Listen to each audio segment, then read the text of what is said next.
విశాల వక్షుడకు వీరభద్రుడు అప్రప్రళయ వృత్రుడై భృకుడు చిట్లించి అగ్నిగుండం వలె మండుచున్న అరుణ కాంతి కలిగిన అక్షులుర్మి చూచుచూ కురుడు విరియబోసుకొని భయంకరమైనటువంటి కేకలు వేస్తున్నాడు.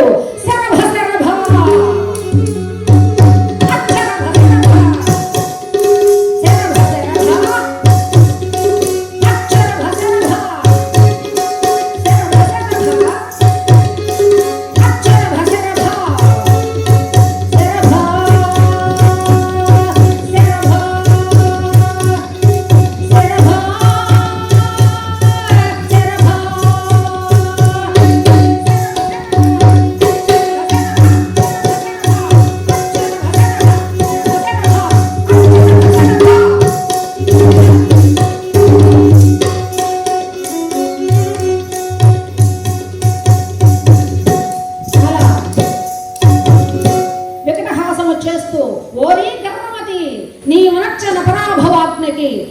మాహుతైనది కదరా, నా తండ్రి శంకరునకు పరాభవము చేస్తావా, చేయరా, ఏం చేస్తావో అని ఆ దక్షిణ యొక్క శిరస్సును తెగటార్చి అలా అగ్నిగుండంలో వేసేశాడండి.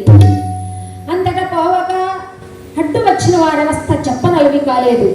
దక్షిణి భార్య వీరని అలా పరుగు పరుగున వచ్చి వీరభద్ర స్వాముల వారి యొక్క పాదాలను అంటివేడగా ఆ వీరభద్రుడు శాంతించి ఎప్పుడైతే పరమేశ్వర వారిని వేడుకుంది ఆ తల్లి దక్షిణి భార్య వీరని పరమేశ్వర వారిని వేడుకోగా స్వామి వారు అక్కడ ప్రత్యక్షమయ్యాడు.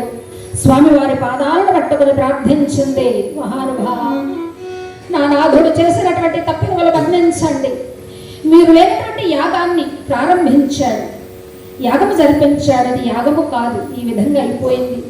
నా భర్త మరణించాడు, నాకు పతిభిక్షను ప్రసాదించండి అని కొంగు చాచి అర్థించింది దక్షిణి భార్య వీరనే.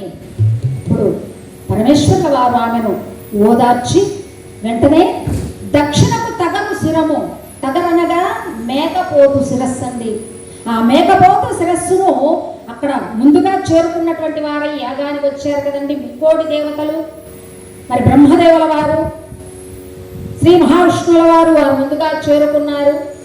స్వామివారు పరమేశ్వర వారు లేరు కాబట్టి ఆ పరమేశ్వర వారు లేనటువంటి యాగము జరిపించాడు. అది నిరీశ్వర యాగము.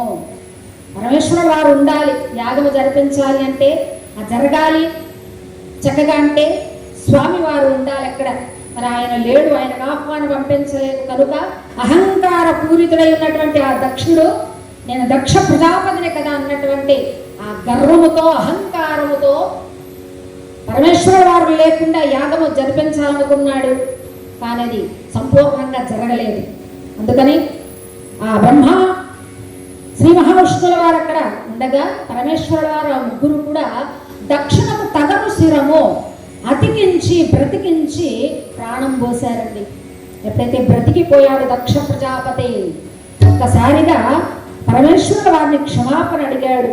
నన్ను క్షమించండి, నా అల్లుడని అహంకారంతో మీరు నాకు నమస్కరించలేదు. సభలో అందరూ లేచి నమస్కారం చేస్తుంటే మీరు నన్ను చూచి నమస్కరించలేదన్నటువంటి కోపము చేత మీరు లేకుండా యాగము జరిపించాలనుకున్నాను. కానీ నా అహంకారం ఈనాటితో నేను మరణించాను, అయినా నన్ను మళ్ళీ మీరు బ్రతికించారు. నా గర్వము సర్వమైపోయింది కాబట్టి నన్ను క్షమించండి అని పరమేశ్వర వారిని ఎప్పుడైతే ఎంతగానో కొనియాడాడు ఆ దక్ష ప్రజాపతి గారు. మరి భక్తులారా,